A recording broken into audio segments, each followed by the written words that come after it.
What's going on, America? This is Kevin from Kevin's Corner, and I just wanted to send out a video saying, we wish you a Merry Christmas. We wish you a Merry Christmas.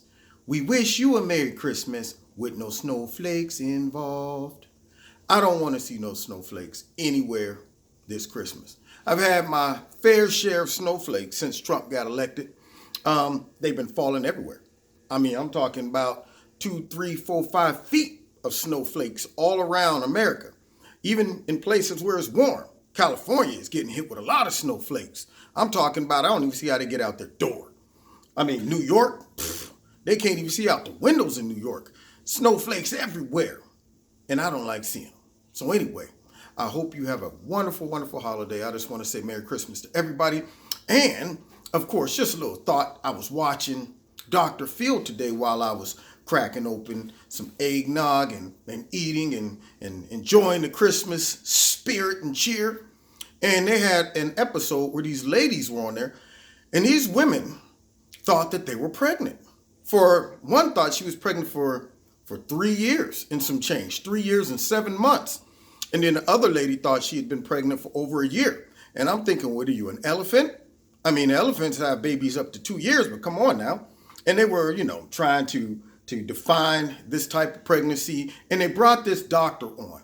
And this doctor was telling them, listen, we did all the scientific tests. We did the ultrasound. We did the blood test. We did all of these things. You are not pregnant. And these women were just going on and on. I mean, one lady was dropping out what she felt was scientific knowledge. Like, look, I got 2 uteruses, one in my back, one in the front. See, so it's like a kangaroo. I can carry a baby in the back. They're all wrapped around my waist. And it's 6 heartbeats. I feel 6 heartbeats. And they had psychologically convinced themselves that they were pregnant. And no matter how much this doctor dropped knowledge on them, scientific proof, biological proof, chemical proof, all of that, just running chemistry tests, everything. Ladies, you're not pregnant. And they were starting to get upset at the doctor and at Dr. Phil. Because Dr. Phil, he was trying to be sensitive to their situation, didn't want to just call them nuts, crazy, psychological issues, nothing like that.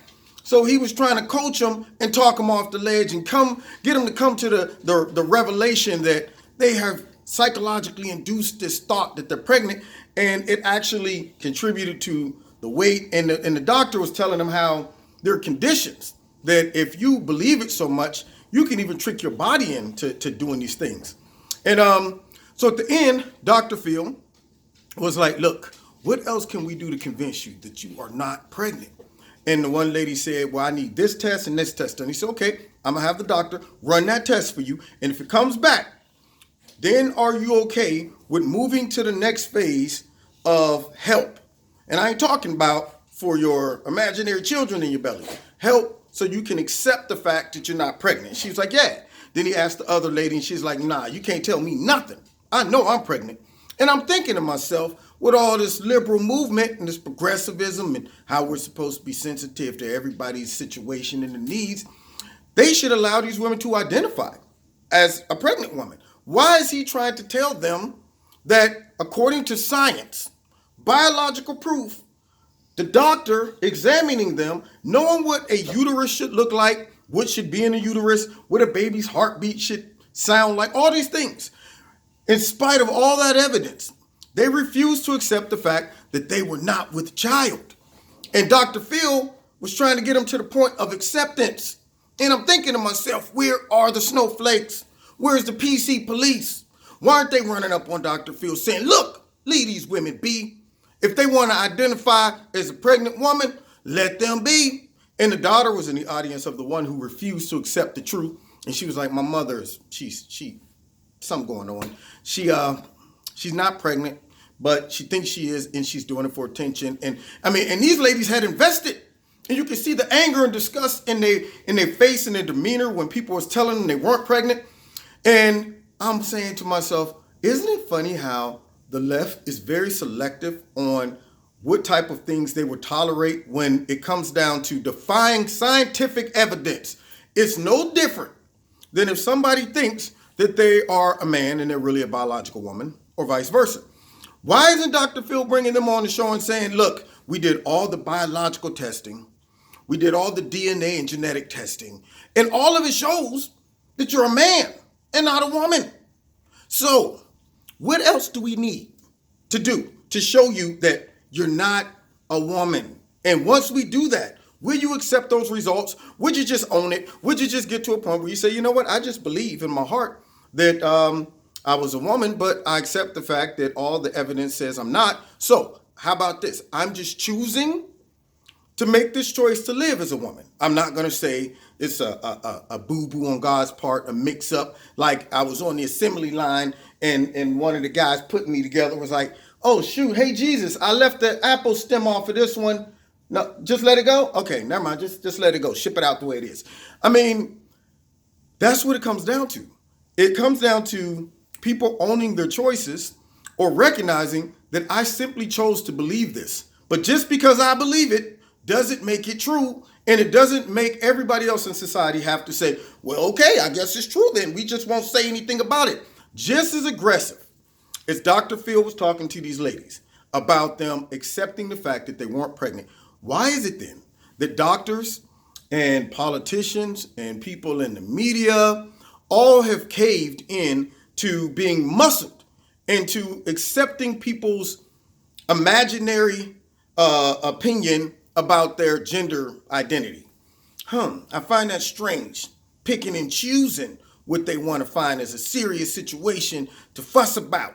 You know, I leave the last example. Why don't they convince people who are suffering from anorexia? Why don't they encourage them to continue to stop eating? Because they know it's not right. They're looking at themselves and they're thinking I'm fat, but I'm really not fat. Everybody else around you is saying, she's not fat. Why is she still sticking her finger down her throat? Why is she throwing up? She's not fat. So they don't encourage you to continue to starve yourself. You know, well, I mean, if you feel you're skinny, just stop eating. You're doing the right thing, because that person needs mental help. They don't need the physical help. They don't need you to validate their delusion. And it's the same thing with the show on Dr. Phil today. And I just had to draw that comparison. I'm like, that's odd that they will go to such extent to convince these women that they're not pregnant, but yet will cave when it comes down to people saying, well, I'm a man, and yet you're a woman. Just something to think about as we go into the new year. Now, I'm excited about going into the new year. Lot of stuff to talk about. Don't forget, check me out on Wednesdays, 7:30. And I go live on YouTube. Also, you can check me out on my live radio blog talk show every Wednesday. Same time I'm going live on YouTube. YouTube been playing games, y'all. They messed up my super chat. They've been bureau selective on the videos. They probably demonetized this one. I'm gonna have to come up with a tricky title. But anyway, don't forget well, it's Christmas now, but don't forget to check out Extreme Tees. I'm not sure. Log on to the website. They might still have a late promotion going on. But if there is, and a place to put in the promo code, put my name in, Kevin, and see what happens. Don't forget also to find me on Facebook, Twitter, and hit subscribe, share, notification, and I think that might be it. All right, leave your comments in the bottom too. If there's something you want me to talk about or cover, I'd be glad to hear it. People be emailing me and they put things in the bottom, send me stuff like, yeah, man, check this out. You should talk about this. I'd love to. All right, God bless you. See you next time in Kevin's Corner. And let me see, my favorite Christmas song on the way out. Let me think. Let's see. Christmas time is here. Happiness and cheer. Something for all and something else and something else. Yeah, that's pretty much it. I think those are the words, Sammy. Huh? You wouldn't know because you're just a dog of color. The white dog of privilege would know. Do you know him? Well, you don't know either. See? Anyway, God bless. See you next time. Kevin's Corner.